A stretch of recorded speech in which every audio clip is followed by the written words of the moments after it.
हुजूर ने फरमाया लोगों याद रखना, ये खुतबा हज्जतुल अलविदा में नबी पाक ने फरमाया, ये हुजूर खुतबा दे रहे हैं और उस वक्त दे रहे हैं जब हुजूर सहाबा को बता चुके हैं कि ये आखिरी मुलाकात है। जो दूर दराज से आए हैं उनको बताया है कि ये मेरी तुम्हारी जो मजलिस है, जो महफिल है, जो तुमसे बात हो रही है, ये आखिरी है। महबूब फरमाने लगे लोगों याद रखना क़यामत कायम होगी। इन जुमलों का हुस्न मुलाहिजा कर लें।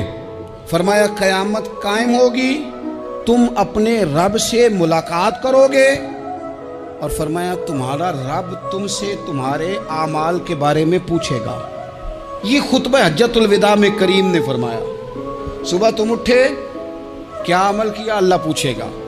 किसी से मुलाकात हुई, तर्ज क्या थी, सोच क्या थी, अल्लाह पूछेगा। लेन देन में क्या मामलात थे, तुम्हारे आमाल के, अल्लाह से मुलाकात होगी, वो खड़ा करके पूछेगा। और हदीस में कई जगह पे हुजूर ने फरमाया वो तुमसे सवाल करेगा, तुम्हें जवाब देना है।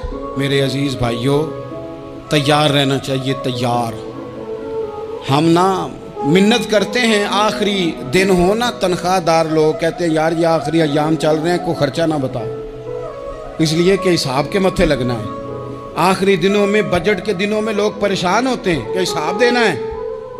जब रब से मुलाकात करेंगे और वो हिसाब मांगेगा, कितना मुश्किल काम है। और एक मकाम पे हुजूर ने फरमाया जिससे अल्लाह ने हिसाब मांगा वो तो उलझ गया, दुआ करो वो हिसाब मांगे ही ना, बेहिसाब ही बख्शिश फरमा दे।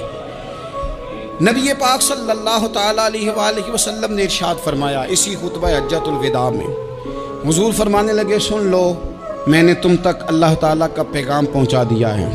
अब जिस शख्स के पास अमानत रखी हो उस पर लाजिम है कि वो अमानत उस तक पहुंचा दे जो उसका मालिक है। हम बहुत सारे लोग ऐसे होते हैं, हमारे पास अमानतें होती हैं, कुछ भी ना हो तो कुछ लोगों के राज की अमानत होती है, कुछ भी ना हो तो कुछ लोगों की बातें हम तक पहुंच जाती हैं, वो राज होता है, वो अमानत होती है। मजलिस की गुफ्तगू भी अमानत है, लेकिन हम अमानतों का ख्याल नहीं करते, खयानत हो जाती है। बहुत मोहतात होकर अपनी ज़िंदगी में अमानतों का ख्याल किया जाए। या अय्युहल्लज़ीना आमनू ला तख़ूनुल्लाह वर रसूला व तख़ूनू अमानातिकुम व अंतुम तालमून। अल्लाह फरमाते हैं ईमान वालों, ना रब से ख़यानत करना, ना रब के रसूल से ख़यानत करना, ना आपस में एक दूसरे से ख़यानत करना, जानते बूझते हुए ये काम ना करना। वान तुम तालमून, जानते हो, तुम्हें पता है। कभी भी बददियानती का मुजाहरा ना करें अपनी ज़िंदगी में, कभी भी। और ये भी याद रख लें, बच्चों को क्या पता कि हमारा अब्बा हलाल ला रहा है कि हराम ला रहा है। आप ला रहे हैं ना, तो वो तो बेचारे भोलेपन में खा रहे हैं, तो हिसाब आपने देना है। जिन्ना ली तू पाप कमाए हुन किथे नहीं हो तेरे कर दे, बुला ना। तो बच्चों का तो ये मामला है भाई, अल्लाह माशाल्लाह कि वो वक्त पे ही शादी के 10-15 दिन के बाद ही उनको पैगाम मिल जाता है कि अगर हमारा अलहदा घर हो तो मैं मर्ज़ी से सजाऊं, तो मैं मर्ज़ी से सवारूं, तो मेरा कोई मतलब अपना सिलसिला हो, तो बड़े टाइम पे सारी बातें शुरू हो जाती हैं। वो तो मामला ही बिल्कुल और है। तो बिल्कुल किसी भी अमानत में कभी भी ख़यानत करने की कोशिश न करें। और याद रखें, माले हराम जहाँ आता है वहाँ बड़ी तबाही आती है। जहाँ लोग बददियानत हो जाते हैं वहाँ मामलात बड़े ख़राब हो जाते हैं। अल्लाह तबारक व तआला दयानतदारी की तौफीक अता फरमाए। हुजूर ने खुतबा हज्जतुल अलविदा के मौके पर फरमाया मैंने आज जाहलियत के सारे सूद ख़त्म कर दिए।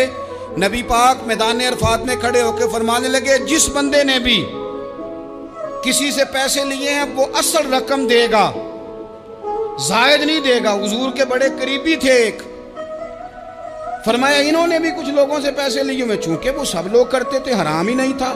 फरमाया मैं इनको भी हुक्म देता हूं कि ये असल रकम वसूल करेंगे, किसी से एक पाई भी ज्यादा वसूल न करेंगे। नबी पाक सल्लल्लाहु ताला अलैहि वसल्लम ने खुतबा हज्जतुल अलविदा में एक बारीक बात हुजूर ने भी, ये आपने ज़रूर समझनी है, बिलखुसूस जो लोग थोड़ा दीन पर अमल कर रहे हैं, जिनका लिबादा मजहबी हो गया, जिन्हें लोग हज़रत साहब, कारी साहब, अल्लामा साहब, मुफ्ती साहब, हाजी साहब, बुजुर्गों कह के बुलाते हैं, वो इस पर तवज्जो करें। मेरे नबी पाक सल्लल्लाहु अलैहि वसल्लम ने खुतबा हज्जतुल अलविदा के मौके पर इरशाद फरमाया लोगों, शैतान अब मायूस हो गया है, वो तुमसे बुतों की पूजा नहीं करा सकेगा। हाँ, वो तुम्हें छोटे छोटे गुनाहों में मुब्तला करेगा, वो तुमसे छोटे छोटे ऐब कराएगा, तुम समझोगे ये तो गलती कोई नहीं। फरमाया उससे बच के रहना। अब वो मायूस हो गया, बुतों की पूजा नहीं करा सकता, तुम्हें अपनी पूजा नहीं करा सकता, लेकिन छोटी छोटी गलतियाँ। एक मकाम पे फरमाया ना, छोटा गुनाह होना तो मोमिन उसे पहाड़ समझता है, इतना बड़ा हो गया। اور منافق کہتا ہے یہ تو کچھ بھی نہیں. تو اپنی زندگی کے اندر چھوٹی چھوٹی کوتاہیاں. حضرت سعدی فرمایا کرتے تھے سیلاب اچانک نہیں آتے, پہلے چھوٹا سا سوراخ ہوتا ہے دریا کے کنارے میں, اسے بند نہ کیا جائے پھر بڑا ہو جاتا ہے.